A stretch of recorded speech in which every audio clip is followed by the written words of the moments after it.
Today we're going to dive into a really profound idea, something that, according to some folks, has been pretty much completely forgotten. I mean, we're talking about a teaching that's supposedly at the very core of the Apostle Paul's final message, and yet it's just been sitting there, hidden in plain sight for, well, centuries. And this quote right here from A.E. Knoch really just hits the nail on the head. He doesn't just call it an interesting idea. No, he calls it a dominating doctrine, one that's well-nigh lost. Wow. That's a pretty big claim, right? So you gotta wonder, what exactly is he talking about? And why was this thing supposedly so important?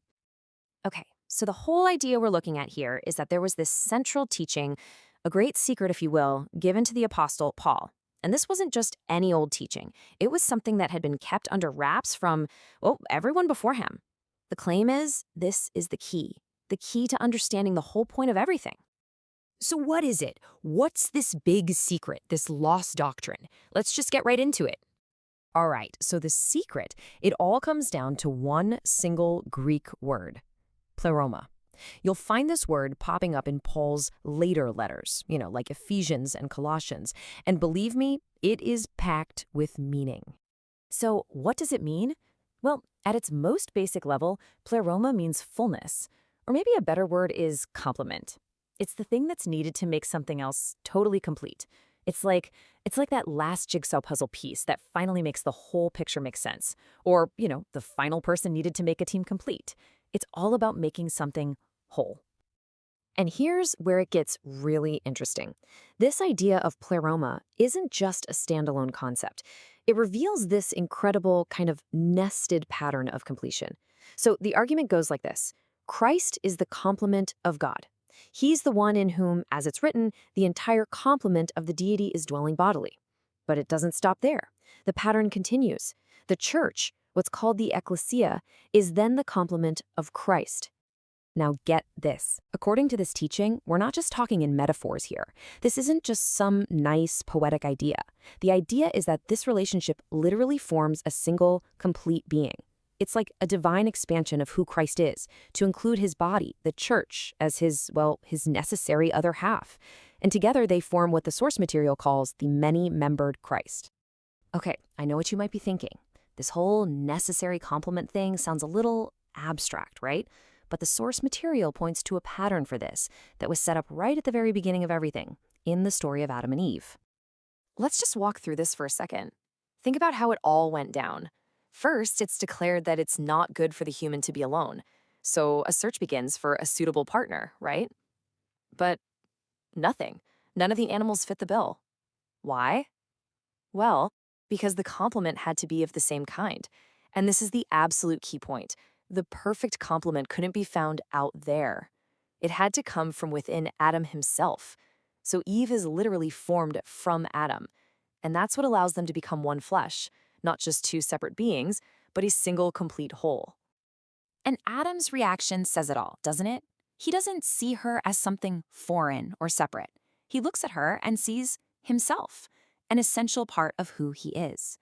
This pattern, this idea of a complement coming from within, is presented as the blueprint, the perfect analogy for what's going on between Christ and the church.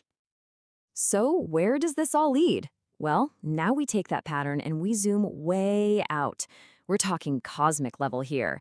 Because this isn't just about people anymore. This is about the completion of, well, everything, the whole universe. And according to this teaching, the purpose of the church, the ecclesia, is just mind-blowing. It's way bigger than just personal salvation. We're talking about being a key player in a massive cosmic plan. So its job is to show God's incredible wisdom to heavenly beings, to help manage Christ's authority over the heavens, and, get this, to be the very tool he uses to bring the entire universe back into harmony. So let's just boil this down, because this is the really critical takeaway. The church isn't just sitting on the sidelines watching God's plan unfold. No, it is Christ's body. It's his complement. And it's through this body that he's going to do the work of filling and completing everything, the all in all. Which, brings us right back to where we started. If this idea is so huge, so central to everything, then why was it a secret for so long?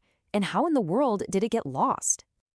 Well, the explanation from the source material centers on this idea of progressive revelation, Basically, the concept is that God didn't just dump the entire blueprint for the universe on humanity all at once. Instead, he rolled it out over time, piece by piece. So each new revelation would build on what came before it, and sometimes it would even clarify or adjust the picture. So this whole doctrine of the Pleroma, it's seen as the absolute peak of that entire process, the final piece of the puzzle. It was a truth that was kept under wraps until the very end of Paul's work, specifically in those letters he wrote while he was in prison. We're talking about books like Ephesians and Colossians. And this really leads us to the biggest claim in all of this, that Paul's final mission, his last big assignment, it wasn't just to keep preaching the same gospel message. It was to deliver this one last crucial teaching that would tie everything together. By finally revealing the secret of the Pleroma, his job was literally to complete the Word of God. So it all comes back to that one word, doesn't it? Completion. This whole idea of the Pleroma suggests that the universe isn't just existing. It's actually moving towards something, a grand finale, a point where it's all finally made whole. And that just leaves us with this massive question to think about. What would that even look like? What does it really mean for the entire creation to find its ultimate purpose and finally be made complete?